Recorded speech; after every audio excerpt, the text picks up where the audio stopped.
Kakinada hope island జీవన వైవిధ్యాన్ని పర్యావరణాన్ని పరిరక్షించాలి. హోప్ ఐలాండ్లో రాకెట్ కేంద్ర ఏర్పాటును విరమించాలి. కాకినాడ హోప్ ఐలాండ్లో రాకెట్ కేంద్ర ఏర్పాటు పరిశీలించేందుకు ఇస్రో శాస్త్రవేత్తల బృందం ఈ రోజు నుండి 3 రోజుల పాటు పర్యటన చేయనుందని సామాజిక మాధ్యమాల్లో వస్తున్న నేపథ్యంలో తీవ్ర ఆందోళనకు గురయ్యామని సామాజికవేత్త రంభాల సతీష్ మీడియాకు తెలిపారు.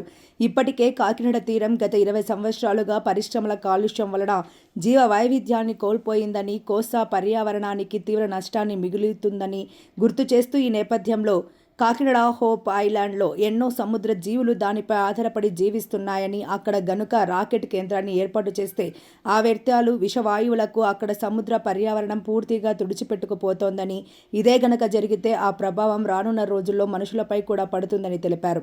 జీవించే హక్కు కేవలం మనుషులకు మాత్రమే కాదని, అన్ని జీవరాశులకు హక్కు ఉందని, ఆ హక్కును కాపాడాల్సిన బాధ్యత మనందరిపై ఉందని తెలిపారు. ఈ సందర్భంగా కాకినాడ కలెక్టరేట్ వద్ద నిరసన తెలియజేసి అనంతపురం జిల్లా కలెక్టర్ కార్యాలయంలో వినతి పత్రాన్ని జాయింట్ కలెక్టర్ అపూర్వ భరత్కు అందజేశారు. ఈ కార్యక్రమంలో మంగ, శ్రీను, రమ్య, వరలక్ష్మి, మహాలక్ష్మి, చిరంజీవి, విజయ్ తదితరులు పాల్గొన్నారు. ఈరోజు కాకినాడలో ఇస్రో శాస్త్రవేత్తల బృందం ఈరోజు రేపు ఎల్లుండు కూడా హోప్ ఐలాండ్ని సందర్శించి అక్కడ రాకెట్ కేంద్రాన్ని పెట్టాలి, దానికి ఏం చేస్తే బాగుంటుందనే ఉద్దేశంతో ఈరోజు ఆ కమిటీ వచ్చిందనేసి సామాజిక మాధ్యమాల్లో వచ్చింది. ఇది తీవ్రమైనటువంటి ఆందోళనకు గురి చేసింది మమ్మల్ని అంతా కూడా. ఎందుకంటే హోప్ ఐలాండ్ అక్కడ ఉన్నటువంటి పర్యావరణాన్ని మనం కాపాడుకోవాల్సిన అవసరం ఉంది. ఎందుకంటే ఆ హోప్ ఐలాండ్ చుట్టూరా కూడా 3 నుంచి 5 కిలోమీటర్ల వరకు వివిధ జీవరాశులు బతుకుతూ ఉన్నాయి. అక్కడికి తాబేళ్ళు, అట్లాగే వివిధ చేపలు, పీతలు ఇట్లాంటివి ఆ హోప్ ఐలాండ్ చుట్టూరు గుడ్లు పెట్టి అక్కడ ఒక పర్యావరణం ఉన్న నేపథ్యంలో అక్కడ కనుక రాకెట్ కేంద్రం వస్తే అది వెదజల్లే విషవాయువులకు కానీ ఆ వ్యర్థాలకు కానీ మొత్తం అక్కడ ఉన్నటువంటి జీవ వైవిధ్యం అంతా కూడా నశించిపోయేటువంటి పరిస్థితి ఉంది. ఇప్పటికే మనం కాకినాడలో చూస్తూ ఉన్నాం.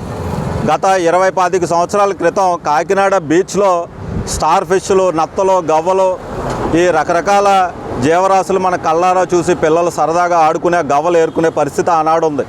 కానీ ఈనాడు అక్కడ ఆయిల్, ఈ మురికి వ్యర్థాలు తప్ప బీచ్లో కనీసం స్నానం చేయడానికి కూడా మన బీచ్ పనికిరాదు. అట్లా తయారైపోయింది బీచ్. ఎందుకు? ఈ పరిశ్రమలు, ఆ పొల్యూషన్, దాని నియంత్రణ లేక ఈరోజు కాకినాడ తీర ప్రాంతం అంతా కూడా సర్వనాశనం అయిపోయింది. ఆనాడు సర్వీ తోటలు ఉండేవి. ఆ సర్వీ తోటలో కోత గురి కాకుండా ఆపేవి. కానీ ఆ సర్వీ తోటల్ని నరికేసి అవి అమ్ముకుని చేసిన పరిస్థితిలో ఈరోజు కాకినాడ తీరం అంతా కోతకు గురైపోతూ ఉంది.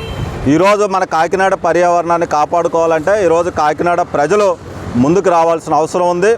ఈ ప్రభుత్వాన్ని కూడా మనం అందరం కూడా అడిగి దీన్ని నిలదీయాల్సిన అవసరం ఉంది. కాబట్టి ఈ హోప్ ఐలాండ్లో రాకెట్ కేంద్రం పెట్టడం అనేది ఇది కాకినాడకి వరం కాదు, ఇది శాపం అని చెప్పేసి ఈరోజు ఒక సాధారణ పౌరుడిగా మేము, ఈ ప్రకృతి ప్రేమికులుగా మేము చెప్తా ఉన్నాం. భవిష్యత్తులో దీని కార్యాచరణ కూడా ఉంటుందని చెప్పేసి సందర్భం